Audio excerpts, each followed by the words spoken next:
van my kant af. Het is weer eens lekker om saam met jou te kuier. Welkom terug. Ek sien 'n klomp mense wat ons nie gesien het by die 50s nie. Maar ons is nou by die 200s, so dis verskriklik lekker om saam met jou te kuier. Ons skuif die stoele so uit mekaar uit, soos ek sien, as familie sit by mekaar, maar as jy agter 'n pilaar sit, asseblief, ons weet jy kan deur goed kyk, maar dit sal lekker wees as jy so skuif om my net te sien as dit moontlik is, maar anders is dit fyn so. Ons is baie excited om te sien dat die land binnekort ons gaan toelaat om weer lekker close te wees aan mekaar. Ek glo dit was vir elkeen 'n interessante pad gewees wat jy gestap het deur hierdie 6 maande. Ek dink van julle het ek 6 maande laas gesien, soos ons mekaar sien so. Maar ek dink dit is 'n interessante tyd. Ek dink een van die goed, soos as jy gevolg het op die website van die dienste, is daar iets rondom God wat sê ons moet op 'n nuwe manier kyk na hoe ons lewens leef. En dis die rein gedagte waarmee ons besig is, maar die tweede rein is iets waar ek vandag wil gesels met jou oor hoe jy na jou lewe kyk in terme van jou gedragspatrone en jou keuses wat jy uitbeoefen om op 'n ander manier te heers oor jou lewe. Jy sal onthou dat God ons geskep het in die Ou Testament, in Genesis 2, en het gesê, kom ek maak die mens nou in my beeld en my gelykenis, en toe sê hy vir die mens, gaan heers oor die aarde. Die woordjie heers in Hebreëus is ketissis, wat beteken om af te krummel, om te kan goddelikheid af te krummel op natuurlik die aarde. En God roep ons om ons 'n klein bietjie anders te kyk na ons lewens. So, vanoggend wil ek met jou kuier oor die hele gedagte van die groeiproses van 'n Christen. Nou, elke liewe een van ons het 'n ander ervaring van die lewe gehad. Ons het ander ouers gehad, ons het ander onderwysers gehad, ons het ander vriende gehad, ons het ander omstandighede gehad. Van ons het obviously anders groot geword as mens. So ons is blootgestel almal aan verskillende goed in die lewe, maar wanneer dit kom by 'n Christen se proses van groei, dan lyk ons groeiproses presies dieselfde. Daar moet spesifieke goed gebeur met ons lewens.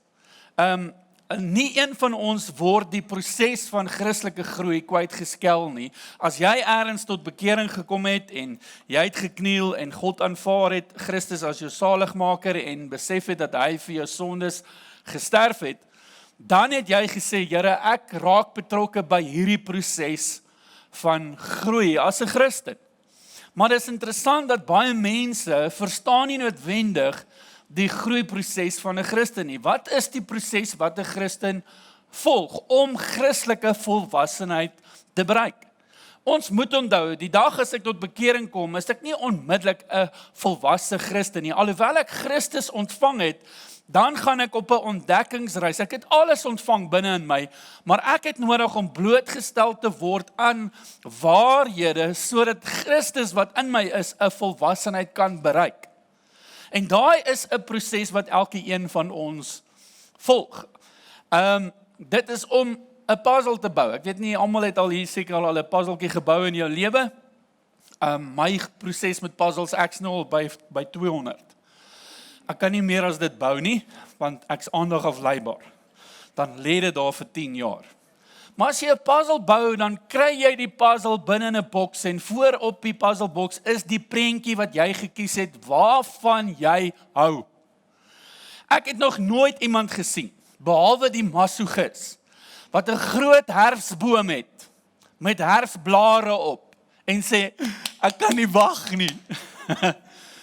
Wat homself net totaal en al wil martel, vir 20 jaar daarna oor waar, en dan naderhand slaan hy die stukkies en sny dit met 'n skêr in totdat alles pas. Nee, ons vat 'n boks waarvan ons hou. Ons het 'n prentjie waarvan ons hou. Soos ek sal 10-1 'n Yamaha R1 vat. Dit sal 10-1 vir my 'n mooi prentjie wees en dan sal ek hom wil bou. Want dis vir my nice, ek hou van die prentjie. Maar wanneer ek hierdie puzzleboks koop, is die hele puzzle, daai prentjie is binne in die boks in puzzeltjies. En jy sien, wanneer ons Christus ontvang, dan besef ons, hier's iets waarvan ons hou van wie God is. Daar's 'n openbaring van God se goedheid, van God se mooiheid, van God se krag, van alles wie God is. En dan aanvaar ek hierdie prentjie, ek aanvaar hierdie beeld. En wanneer ek hom ontvang, dan ontvang ek al hierdie los stukkies.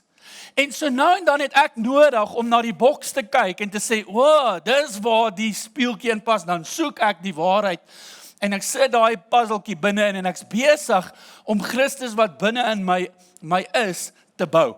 En dis basies wat Christendom op die einde van die dag is. Ons het Christus ontvang en ek en jy het nodig om hom te bou. Nou, wat belangrik is in die Bybel praat Paulus van die kinders van die Here wat op melk is en die kinders van die Here wat natuurlik op styks is. Ons het gister verskriklik lekker styks geëet by die manne, nee. Die manne wat daar was. Amen. 3 van hulle. Okay. Wat nou hier is, die res kom tweede diens toe. Alright. En van ons is op styks. Van ons is op vaste kosse waar ons al Christus ontdek het en ons verstaan, ons loop nie noodwendig wankelrig nie, ons verstaan wie ons is in hom, ons verstaan wie hy in ons is, en ons kan hierdie lewe leef met 'n sekerheid, as gevolg van die feit dat ek 'n proses gevolg het in ons lewens. Dit is amazing, dat Christene tot bekering kom, en nooit die proses volg nie. As die Here sê heers, dan het ons nodig om te verstaan wie ons is, en ons het nodig om hierdie proses te volg, wat die Here vir ons uiteengesit het. Ek wonder as ek jou kan vra, as ek jou miskien op 'n one-on-one kan kry, en vir jou nou vra, hoe lyk hierdie proses van Christelike volwassenheid? Hoe lyk dit? En het jy deur hierdie stappe by jouself al gegaan, of saam met mense 'n pad gestap en sê, maar weet jy wat, ek het nogal 'n ferm greep op wie ek is binne in hierdie stappe. So, dit is 'n klompie stappe, maar dis alles hoe ek voel die Nuwe Testament vir ons sê, dis die goed wat met ons gebeur. So, die eerste ding wat ons nodig het om te besef, is dat ons almal deel van die oes is, of was. Almal. Daar's nie een persoon wat nie 'n sondaar was nie. En die Bybel is baie duidelik op dit in Romeine 3 vers 23, waar hy sê, want almal het gesondig en dit ontbreek ons, ontbreek hulle aan die heerlikheid van God. So almal het gesondig. En dit ontbreek ons, soos almal was deel van hierdie oes waarvan ons laasweek gepraat het, van sondaars en verlore mense wat in die wêreld is, en as hulle nie gered word nie, dan gaan hulle teen een hel toe gaan, want hulle het Christus nie ontvang nie. En tweedens, hulle gaan nie net hel toe gaan nie, hulle gaan nooit in God se koninkryk kan leef hier op aarde nie.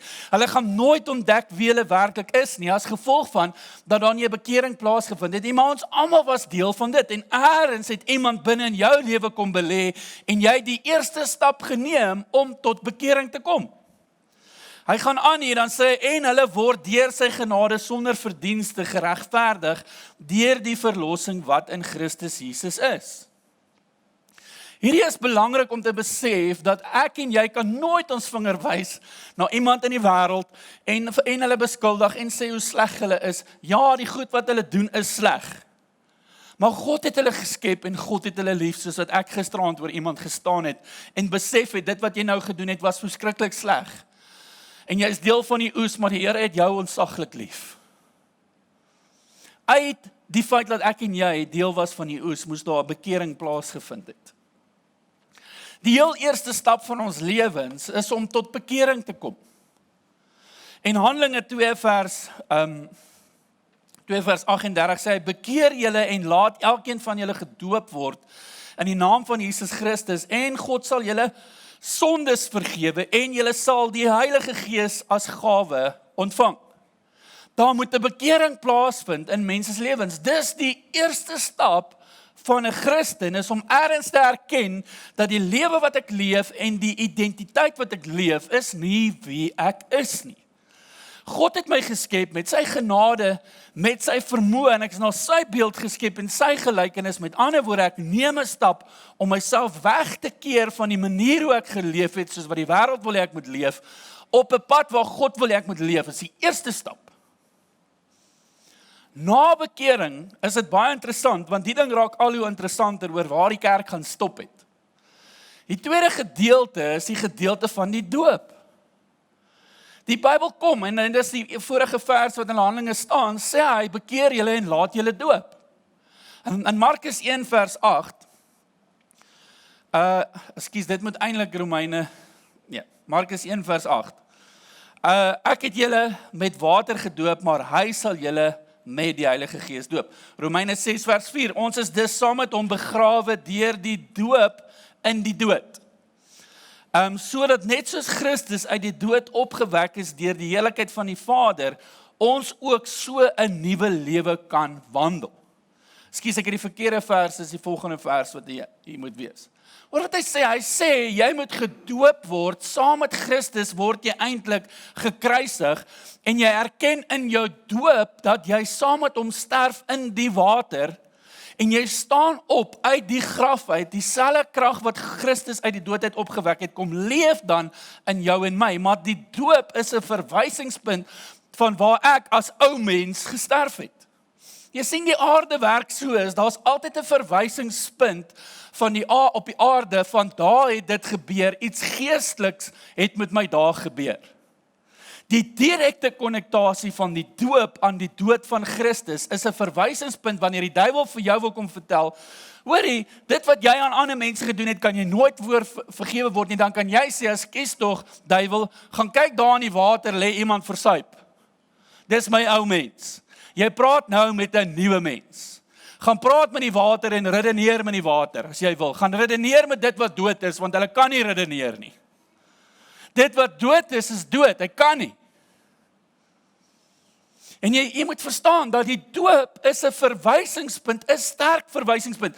Dis nie by the way, Christen, as jy wil en as jy gemaklik is daarmee, gaan laat jouself doop nie. Dis nie die waarheid nie. Die Bybel sê, as jy tot bekering gekom het, laat jouself doop. En dis altyd, ouens, is nie 100 jaar daarna nie. Dis bekering en so gou as moontlik laat jou doop. Hoekom? Laat daar 'n verwysingspunt vir jou lewe is, wat sê, ek het gesterf. Dis 'n gehoorsaamheid van die Here wat sê, ek het nodig om dit en dit en dit te doen. As jy in die Bybel gaan kyk en die man wat blind was en Jesus wat in die grond inspoeg en modder maak en dan sy oë smeer, en toe was hy nog nie gesond nie. Eers toe Jesus vir hom sê, gaan was jouself in die Jordaan. Die oomblik toe hy gehoorsaam was en hy gaan doen wat Christus vir hom sê, in daai oomblik word hy gesond. En die probleem met ons soms is, ons verstaan nie altyd dat bekering is nie 'n by the way gemaklike ding en, nou kan ek aangaan met my lewetjie, ek gaan niks ongemaklik beleef nie. Nee, Christenskap is, ek lê 'n lewe af, ek kom tot bekering en die eerste stap is dat ek myself identifiseer met Christus se dood en ander mense kan sien dat ek myself identifiseer met Christus se dood. Die doop is verskriklik belangrik.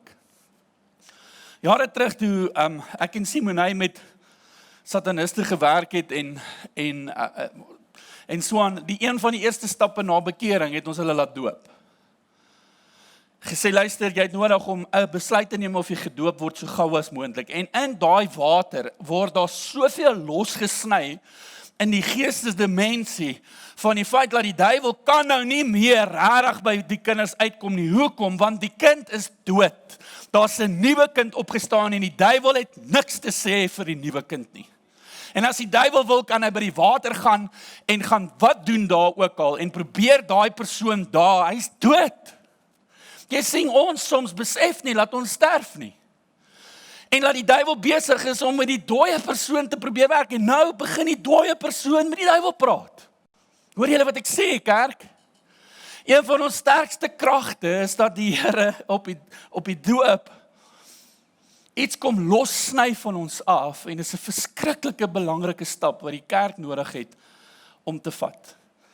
En dan kom die Bybel en sê hy, vervulling met die Heilige Gees is iets wat ons ook nodig het om te verstaan. In Markus 1 vers 8 sê hy, ek het julle met die water gedoop, maar hy sal julle met die Heilige Gees doop. En dis Johannes wat daar staan en sê, ouens, ek doop julle hier met water, maar Christus gaan julle doop met die Heilige Gees. En dit is seker een van die grootste stappe in 'n Christense lewe is om te verstaan dat Christus kom vul my en hy kom woon binne in my deur sy Heilige Gees. Die uitdaging soms is dat, nee, dit is nie altyd so nie, soms is die Heilige Gees vervulling voor die doop en as jy my vra hoekom, ek weet nie. Dit is net dit gebeur. Maar baie keer beleef mense nie die vervulling met die Heilige Gees omrede hulle voel, hulle is nie goed genoeg vir God nie. En dis hoekom die doop belangrik is dat wanneer ek gedoop word, kan ek nie meer redeneer dat ek nie goed genoeg is nie, want ek het gesterf in die water, en die persoon wat opgestaan het, is die een wat dit verdien uit God se genade uit, en dit wat Jesus gedoen het, sodat God binne in my kan kom woon, en geen leuen kan keer dat God nie binne in my kom woon nie. Daarom is die doop belangrik. Daarom is dit ook belangrik om die Heilige Gees binne in my te beleef, want die Heilige Gees bring die karakter van Christus na vore.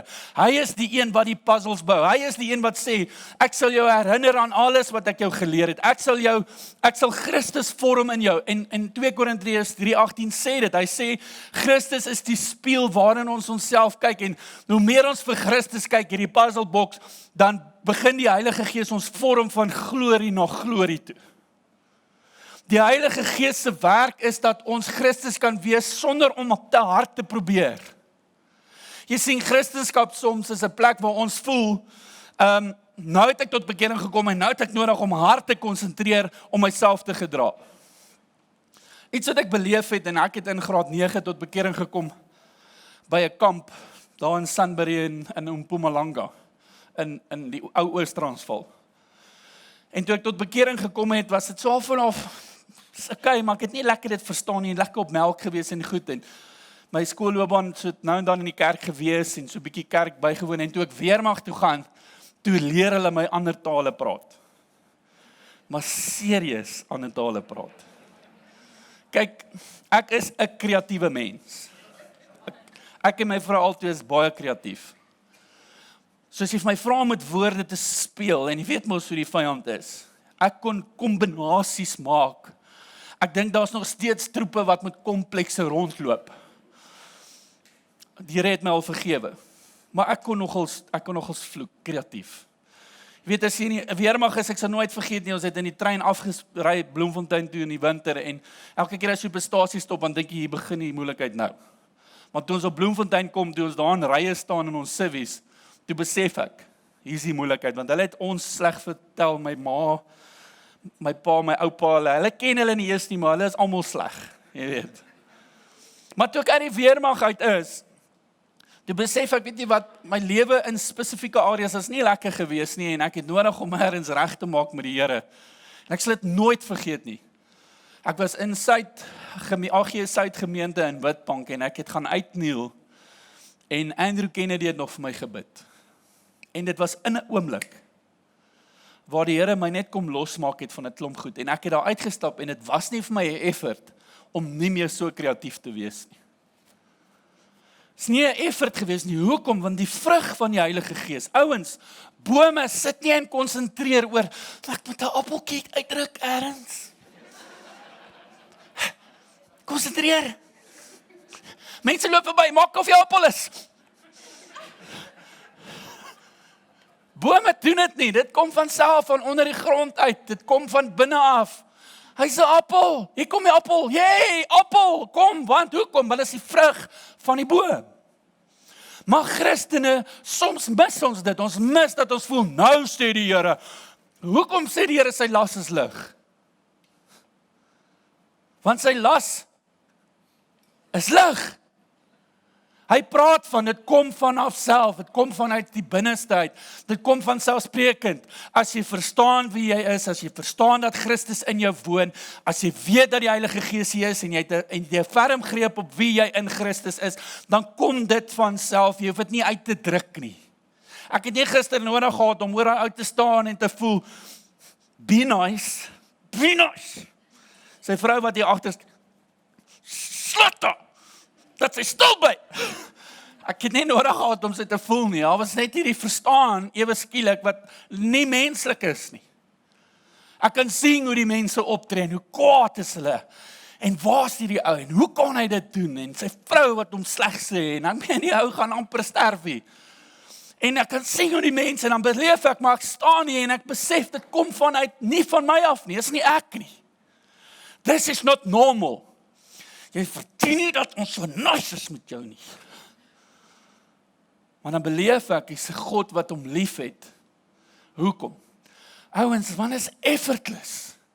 Van die Heilige Gees woon hier binne in my. Dis een van die grootste stappe van Christendom, om nie in performance in te gaan nie, maar om net reaksionêr te wees van wat Christus hier binne in ons kom doen en hoe hy hierdie wêreld wil lief hê. Dis nie effort nie. Dis nie veronderstel om jou moeg te maak nie. Dan die volgende stap wat baie belangrik is ek het nodig om my gawes te ontdek. Hierdie is 'n stap wat so belangrik is vir Christene.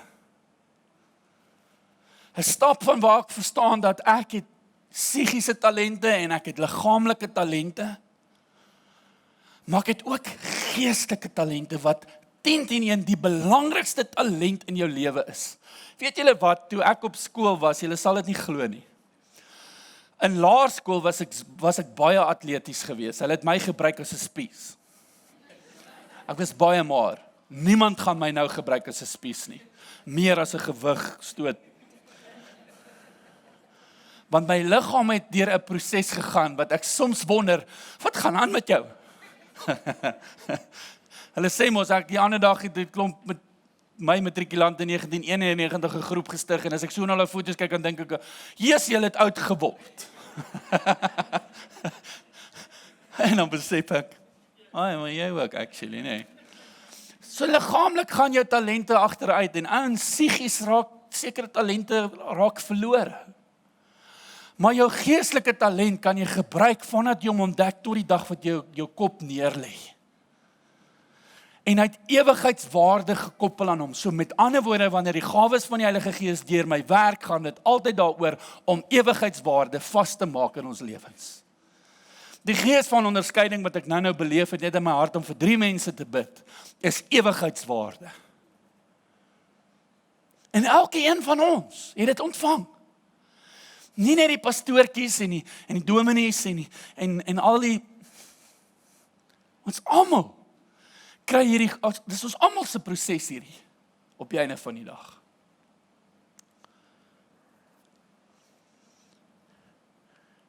Die laaste gedeelte van dit, en ekskuus, daar is 1 Korintiërs 12, as jy dit wil lees, ons het dit laasweek gelees, en die laaste ene van dit is bediening. Elke Christen het 'n bediening ontvang.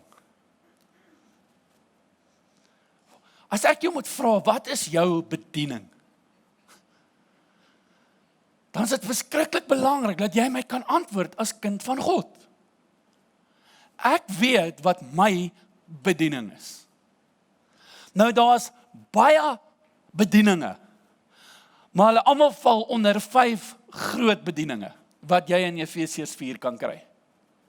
En ek wil vinnig dit vir jou wys, en ek weet jy weet dit. Maar ek weet nie of jy weet wat jou bediening is nie. En die heel eerste ene is 'n evangelis. Nou evangeliste het ons nodig om te weet, dis die ouens wat die woord van God en die evangelie, wat beteken die goeie nuus, hy kan nie anders as om vir iemand te vertel van Jesus nie. Ek weet nie of jy sulke mense ken nie, maar ek ken sulke mense. Kan nie anders nie. Daar's 'n stukkie klein evangelis binne in my ook. Kan nie anders soms om vir iemand te sê, weet jy wat, het jy ooit gehoor van die feit dat die Here jou ontsaglik liefhet? Gister het daai vrou ook daar agter my, daai vrou sy die Here se naam gebruik. En op 'n tyd toe draai ek om te sê, weet jy wat, jy het regtig nou die Here nodig. Is goed jy vra hom. Goed jy vra hom. Want jy het nou Jesus nodig. Maar kyk haar nie hoe, ek kon sien, sy verstaan mooi wat ek vas sê. Daar's 'n evangelis hier onder ons. En die evangeliste sê nie, jy staan op 'n hoek en jy draai en jy deel blaadjies uit en jy het 'n mikrofoon in jou hand en jy skree op almal en Jesus kom môre, pas op, is jy reg? Dis nie waarvan ek praat nie. Evangeliste kan wees, ouens by die werk, wat mense deur verhouding benader, en nie anders kan om te sê, ek weet jy het Jesus nodig nie, ek weet, maar dis wie ek is. Ek het nodig om vir iemand te vertel vandag, en as ek nie vir iemand vertel van Jesus nie, het ek 'n probleem, gaan nie lekker slaap nie. Die evangeliste, en ook, as jy kan duidelik sien wanneer die evangeliste gaan visvang.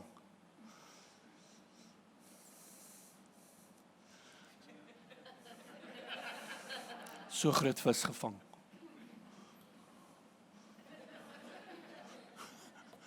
Hoeveel mense het tot bekering gekom by jou werk? 40, al werk net 3.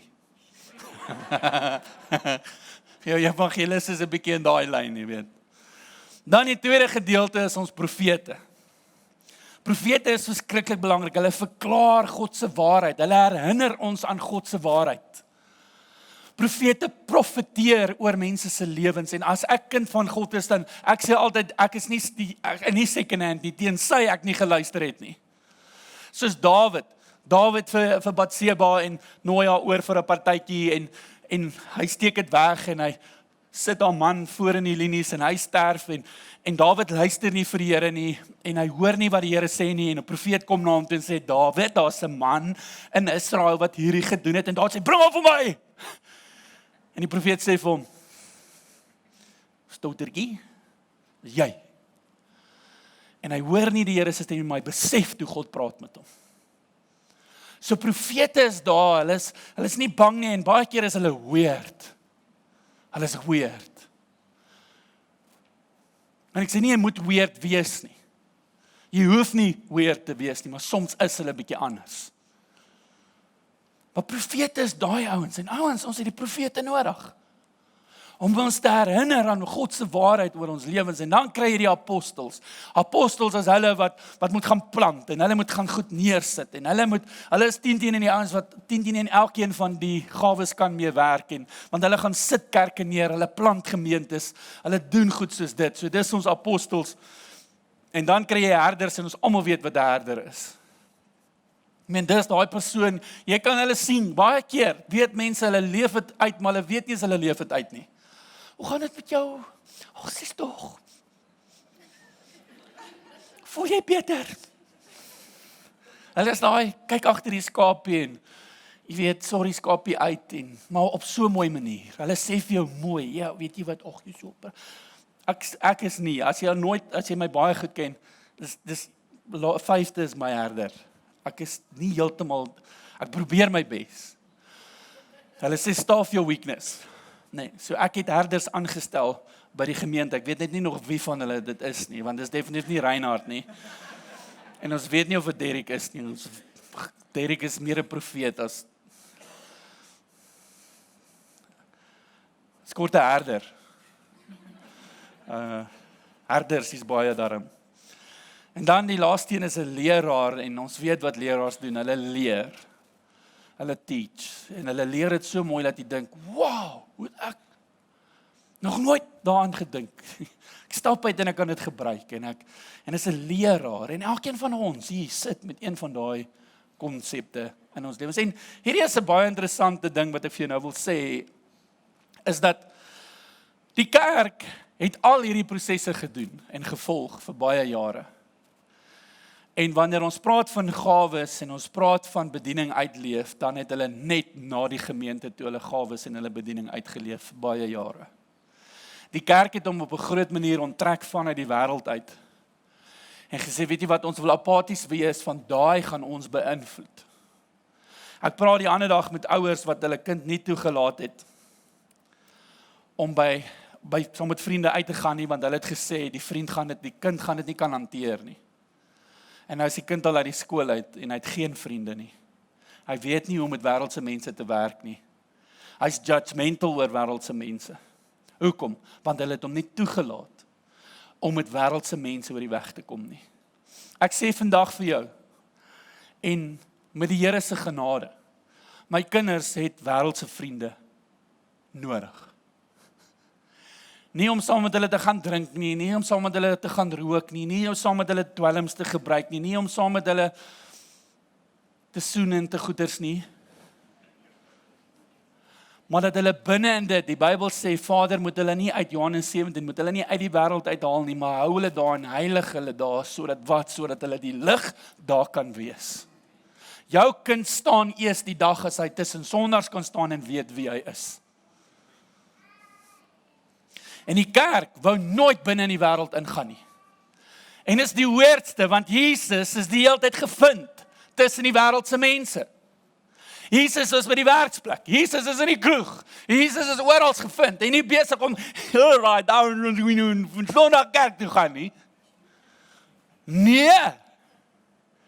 Hy het sy coke gedrink, en hy het met mense pad gestap, en gesê, hoekom is jy besig om jouself so in 'n koma aan te drink? Hoe help ek jou? Die kerk wou net nooit teruggaan na die oes toe nie. Nooit. Jou bediening wat jy gekry het is nie net vir hier waar ons heilig en veilig is nie, maar dis vir die oes ook.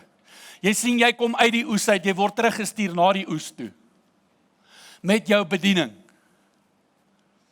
Iemand by die werk vra iets oor die Here en jy kan hom dalk antwoord. Iemand is af by die werk en jy kan dalk die herder wees.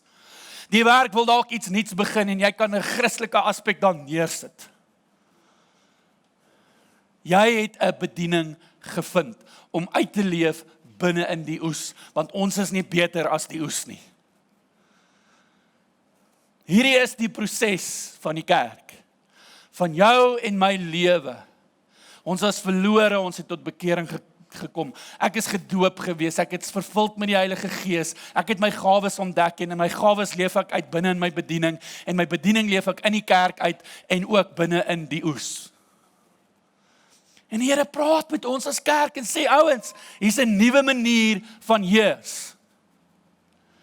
Weet jy wat, ek het dit laasweek gesê, daar's meer omtrent ons lewens as kinders van die Here, as om vir mense broodjies te gee en kossies te gee. Ek sê nie dis nie wat ons moet doen nie. Maar ons soms gee meer om oor die hondjies en die katjies wat verlore is, as wat ons omgee oor mense wat reguit op pad hel toe is. Ons gee meer om oor mense wat dalk nie kos het nie, as wat ons omgee oor hulle siele. Gister, dit slaan my, jy weet, dis 'n nat, wat noem mens dit? Nat? Snoek. Ek wou sê doek. Maar dis al waarmee my vrou my gesê, dis 'n bietjie jou beurt om die doeke te ruil. Dis al wat ek kon terugflits op, ek moet genesing kry as daar 'n beraader hier is, asseblief net. So dis 'n nat snoek, doek. Wie staan iemand met 'n nat snoek? Is net die weirdste. Dit moet in die Kaap gebeur, wat is die storie? Maar ek staan daar en op 'n tyd moes hulle hierdie pasiënt op die bord kry, en nou, hulle weet nie wat gebreek is nie, maar nou wil hom op die bord trek teen die heuwel op, en dit, in elk geval. En ek sê toe, nie dat ek iets weet nie, ek sê eintlik nie my plek om te praat nie, dis net die lig hou en bid. Dis my werk, hou die drip in die lig. My arms raak, hou hom, of my arms raak klaar, hou hom man. Jesus, gee my krag om die drip te hou. Maar ek lê daar en hulle is besig om hierdie op te trek, en ek besef, hulle gaan hierdie ou seer maak. En die medic sê vir my, it is limp over life. En ek besef vir 'n oomblik, ouens, somtyds is ons baie meer ge-worried oor fisiese goed vir mense se lewens, as wat ons oor hulle ewige lewe belangrik. En dit slaan my net in daai oomblik. En ek besef, ouens, soms is it life over food. Die kos is die voertuig, die klere is dalk die voertuig, en my versorging goedjies wat ek doen, dis nice, en ek help die gemeenskap, en is pragtig. En dit moet so wees, en dit moet vir jou inspraak gee, sodat jy die waarheid daar binne in kan kry. Sodat jy mense nader aan die Here kan kry, en hulle uit die oes uitruk en sê, jy het nodig om te besef hoe amazing jy is, en hoe amazing jou God is. Want dis waarmee ek en jy moet besig wees. Nou, ek wil hierdie diens land met hierdie volgende toonag vra vir jou, en ek wil jou vra, om nie nou te dink aan jou man of jou vrou wat langs jou sit, of jou kind, of jou familie nie. Dink net gou aan jouself, as ek jou die volgende vraag vra. Het jy al tot bekering gekom? Soos jy hier sit, het jy al tot bekering gekom? Die tweede vraag is, het jy jouself al laat doop? Die derde een, het jy die vervulling met die Heilige Gees beleef? Het jy al jou gawe ontvang? En het jy al jou bediening ontvang? Daai glo ek is drie verskriklike baie belangrike vrae. Hierdie 6 op die bord. 5. Hierdie 5 vrae is vir my belangrik vir oggend. Want elke liewe mens, ouens, as hulle nie in die oes is nie, is ergens hierso by betrokke. Het jy tot bekering gekom, is jy gedoop, is jy vervul met die Heilige Gees, het jou gawe ontvang, en weet jy wat jou bediening is, en leef jy jou bediening uit. Dit is kerk. Hierdie is kerk. Nie net hier binne nie, maar daar buite. Dis waarmee ek en jy as kerk onsself moet besig hou. Die scary ding is, ek kan jou waarborg, niemand sou vir daai persone wat in daai ongeluk was gesê het, vanaand is jy in 'n ongeluk nie. Het jy al tot bekering gekom nie? Het jy self al 'n doop? Het jy al die vervulling met die Heilige Gees beleef, dat die vrug van die Gees mense net lief het? Het jy jou gawe ontvang? Weet jy wat jou gawe is? En het jy al jou bediening ontvang, wat jy kan uitleef en weet, ek as kind van God is besig met ewigheidswaarde. Ouens, hierdie is nie 'n luxury nie, dis nie iets wat Jesus so by the way vir jou vra nie. 'n Kind van God, dis wat ons doen. Ek dink die goed moet verkondig wees en gesê word voordat iemand tot bekering kom, dat hy besef, there is some costs. My lewe neerlê beteken dit ek's nou gehoorsaam aan God. Ek weet nie waar jy in terme van dit is nie, maar ek wil jou uitnooi. Vir vandag is jy baie welkom om 'n praat met ons kaartjie in te vul en te sê, bekering met jou naam en alles op. Of jy kan sê, doop met jou naam en alles op en ons gaan terugkom na jou toe. Of jy kan sê, Heilige Gees. Jy kan sê, gawes. Of jy kan sê, bediening. Net jou naam met die kodewoord bediening. Van volgende week af gaan ons 'n WhatsApp lyn hê waar jy een van hierdie goed vir altyd kan sê. Want hierdie proses gaan ons baie mooi uitsit vir ons almal om te volg. En dan kan jy net op 'n WhatsApp sê, dis waar ek voel ek moet wees. En ons gaan dan obviously jou probeer leer en so. En Woensdag wat kom, Woensdag aand. As jy nie weet wat jou bediening is die laaste een, en jy gaan ons 'n bedieningstoets doen. So jy almal gaan inkom wie dit wil doen, gaan ons vir 'n toetsie uitdeel en ons gaan in diepte praat oor elke een van hulle. En sê hier is wat ons voel, die kerk moet verstaan wie hulle is. Is jy 'n profeet, is jy 'n apostel, is jy 'n herder? Is jy 'n leraar, is jy 'n evangelis? Wie is jy? Sodat jy sterker kan bedien na 'n wêreld toe wat God jou ingesit het om te bedien, nie om net deel te wees nie. So ek glo dat vanoggend jou so bietjie gestimuleer het op wie jy is. En ons het die nagmaaltafels voorberei, elke druiwesappie is gesanitize. Met 'n knertsie skoon alkohol, want dat niks saniteer so skoon alkohol nie. Niks. Binne in 2 van hulle 3 druppeltjies in. So. Nee, ek grap net. Ek dink wanneer ons praat oor die kerk en die liggaam van Christus, dan kom Jesus aan die einde van sy lewe, dan sê hy, ouens, hier is iets wat ek wil hê julle moet verstaan. Hierdie brood wat ek breek, dis my liggaam wat vir jou gebreek word. En ek en jy identifiseer met hierdie brood, nie net om deel te wees van Christus se liggaam nie, want wat sê ek? As ek sê ek is deel van Christus se liggaam, dan sê ek is deel van jou wat hier sit.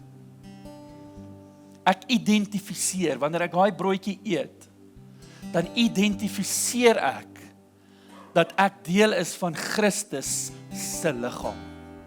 Ek identifiseer dat ek op een van hierdie 5 plekke is met my lewe.